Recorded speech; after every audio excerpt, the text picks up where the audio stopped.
बोलो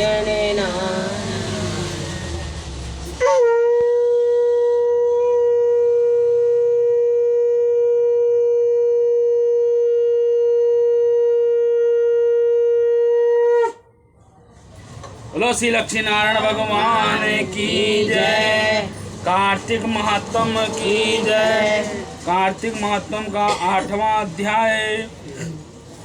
श्री नारद जी बोले, हे राजन, अब मैं कार्तिक के व्रतों का संक्षेप में उद्यापन सुनाता हूँ। व्रत पूरा होने के फल और विष्णु भगवान के प्रसन्न के लिए कार्तिक शुक्ल पक्ष चतुर्थी को उद्यापन करें। तुलसी के ऊपर 4 दरों वाला का मंडप बनाकर, तोरण बंदरवार बनाकर फूल और चमन में सजावे और चारों द्वारों पर मिट्टी के बने पूर्णशिला, सुशील जय और विजय द्वारपालों का पूजन करे और तुलसी के पास 4 रंगों से शोभित सर्वोत्तम भद्र चक्र बनावें और इसके ऊपर पंचरत्न और नारियल रख कर एक सुंदर कलश स्थापित करें। फिर वहां शंख चक्र गदाधारी पीताम्बरी से युक्त लक्ष्मी सहित विष्णु भगवान के स्थापित करें, पूजा करें और व्रती पुरुष मंडप में इंद्रादि देव को पूजन।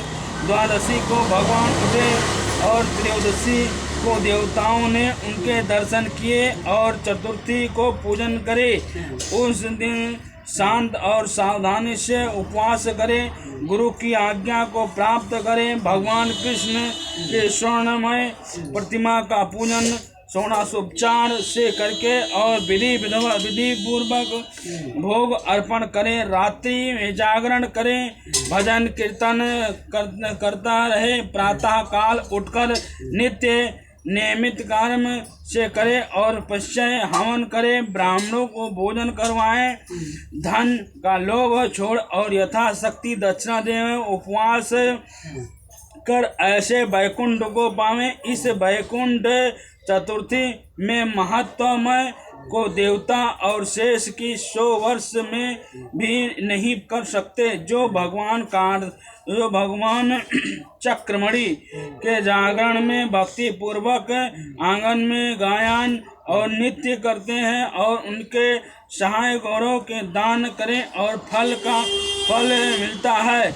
इसी दिन विष्णु भगवान मातृ स्वरूप हुए थे, अतः उनको प्रसन्न करने के लिए इस तीर्थ में उन ब्राह्मणों को खीर और आदि का अन्न का भोजन करवाएं तथा आतों देव मंत्रों से तिल और खीर का हवन करें। तत्पश्चात यथाशक्ति दक्षिणा देवें और नमस्कार करें। इसके करने से अक्षत फल मिलता है। फिर विधि पूर्वक कपिला गौ का पूजन करें और उपदेश करने वाले गुरु को सत वस्त्र आभूषण से सुसज्जित करें, संपन्न करवाएं और प्रार्थना मंत्र से आपकी प्रसन्नता से मेरी 7 जन्म के पाप नष्ट हो जाएं ऐसा और मेरे मनोरथ सफल हो जाएं।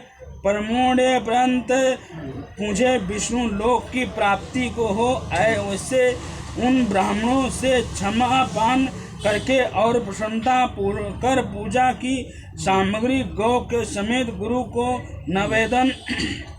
निवेदन करें। फिर अपने बाणों सहित स्वयं भोजन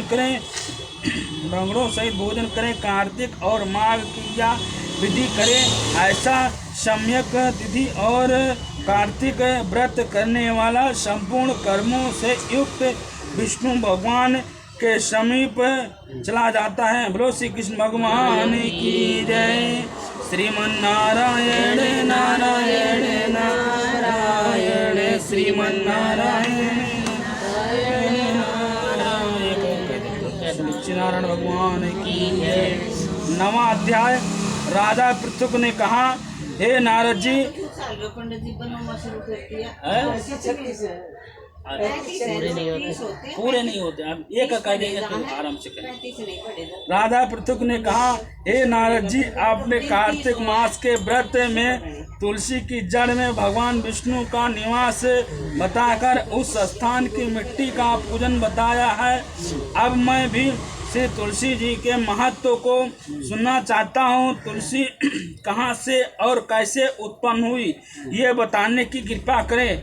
नारद जी कहे, हे राजन, एक समय जब देवगुरु बृहस्पति और देवराज इंद्र कैलाश पर्वत पर शंकर जी के दर्शन करने के लिए गए तो शंकर जी ने उनकी परीक्षा ली। उन जटाधारी दिगंबर ने उनको मार्ग में ही अनुरोध डाल दिया। यद्यपि वह तेजस्वी, शांत, लंबी भुजा और चौड़ी छाती वाले गौवर्ण अपने विशाल नेत्रों युक्त तथा सिर पर जटाधारी वैसे ही बैठ गए। तथापि इंद्र ने शंकर जी को पहचानना, उनका नाम, धर्म आदि परिचय पूछा और कहा, शंकर जी अपने स्थान पर यह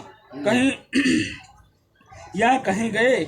इस पर वह तेजस्वी ने पूछा, नहीं कहा, परंतु त्रिलोकी नाथ के ऐश्वर्य से वह वागित और होकर इंद्र कब चुप रहते। उन्होंने क्रोध से घुड़कर कहा, अरे मैं पूछता हूँ, तू उत्तर क्यों नहीं देता? तो अभी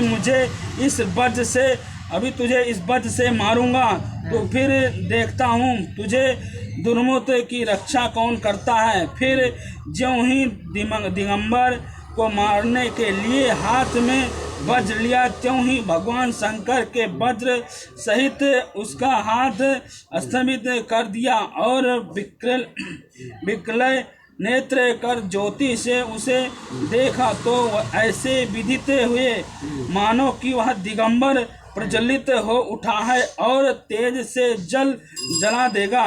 भुजाओं और स्तंभित होने से इंद्र के क्रोध और दुख का अंत न रहा, परंतु ज्योति बृहस्पति जी ने उनको प्रज्वलित देखा, त्यों ही अपनी बुद्धि से उनके भगवान शंकर जानकर प्रणाम किया और इंद्र को भी उनके चरणों में गिरकर फिर बृहस्पति जी बोले, हे देवनाथ दीनानाथ, आप अपना क्रोध रोककर इंद्र का अपराध क्षमा कीजिए। बृहस्पति जी के वचन सुनकर महेश्वर गंभीर वाणी से बोले, मैं अपने नेत्रों से निकले क्रोध को कैसे रोकूं?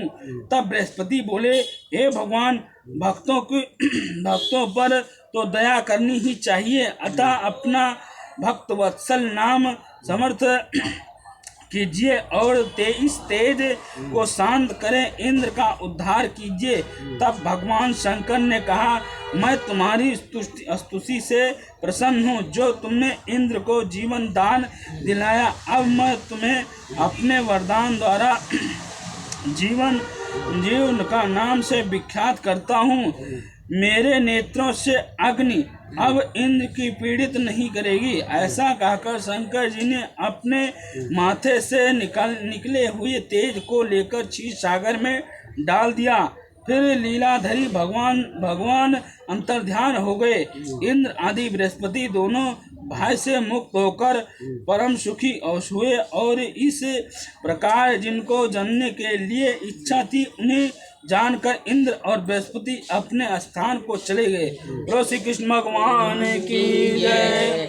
श्रीमन्नारायण नारायण नारायण, श्रीमन्नारायण नारायण नारायण, श्रीमन्नारायण नारायण नारायण, लक्ष्मी नारायण नारायण नारायण। श्री लक्ष्मी नारायण भगवान की जय। पंडित जी की जाकर जल्दी कर रहा है।